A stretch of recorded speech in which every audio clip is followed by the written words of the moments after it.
Hi friends, ఎలా ఉన్నారు అందరూ? Welcome to AS crazy foods. ఈరోజు మన స్పెషల్ కంది పచ్చడి అండి.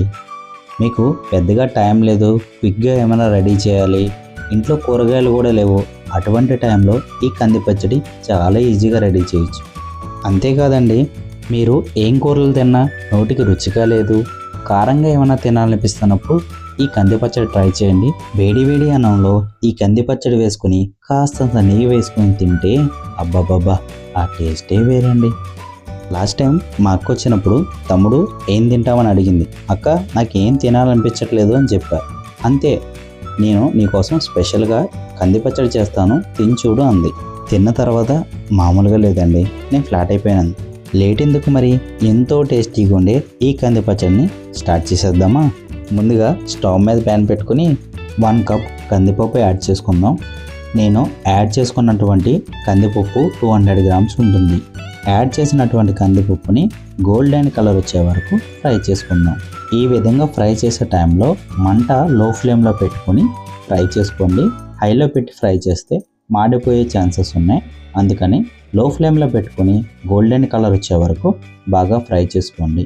ఈ విధంగా ఫ్రై అయిన తర్వాత చల్లార్చి పక్కన పెట్టుకుందాం. ఇప్పుడు ఇదే ప్యాన్లో 10 నుంచి 20 ఎండుమిర్చి వేసుకొని లైట్గా ఫ్రై చేసుకుందాం.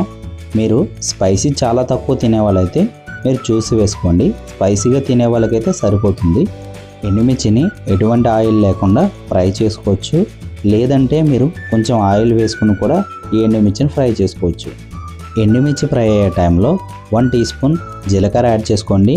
అలానే 4 వెల్లుల్లి రెబ్బలు వేసుకొని ఫ్రై చేసి పక్కన పెట్టుకుందాం. ఇప్పుడు ఒక నిమ్మకాయల హాఫ్ సైజ్ అంతా చింతపండుని వాటర్లో నానబెట్టి పక్కన పెట్టుకుందాం, లేదంటే మీరు డైరెక్ట్ కూడా వేసుకోవచ్చు. పక్కన పెట్టుకున్నటువంటి కందిపప్పు, ఎండుమిర్చి పూర్తిగా వేడి తగ్గి బాగా చల్లారిన తర్వాత చల్లారిన కందిపప్పుని మిక్సీ జార్లో వేసుకుని ఒకసారి గ్రైండ్ చేసుకుందాం. గ్రైండ్ అయిన తర్వాత ఎండుమిర్చి కూడా యాడ్ చేసుకుందాం, లేదంటే రెండు ఒకసారి వేసుకొని గ్రైండ్ చేసుకోవచ్చు, ఇష్టం. ముందుగా నానబెట్టి పక్కన పెట్టుకున్న చింతపండుని వేసుకుందాం. అలానే మీ రుచికి తగినంత సాల్ట్ వేసుకొని ఒకసారి బాగా గ్రైండ్ చేసుకుందాం. ఈ విధంగా గ్రైండ్ అయిన తర్వాత కొంచెం వాటర్ పోసుకొని ముద్దలా ఉండేలా గ్రైండ్ చేసుకోండి. మరీ ఎక్కువ వాటర్ పోసి లూజ్ చేయొద్దు. ఈ విధంగా మెత్తగా మిక్సీలో గ్రైండ్ చేసుకున్న కంది పచ్చడిని ఇప్పుడు మనం వేరే బౌల్లోకి తీసుకుందాం. ఈ విధంగా వేరే బౌల్లో తీసుకున్న తర్వాత ఆవాలు, జీలకర్ర, పచ్చిపప్పు, సాయి మినపప్పు, కొంచెం ఎండుమిర్చి, కరివేపాకు వేసుకుని తాలింపుని బాగా ఫ్రై చేసుకోండి.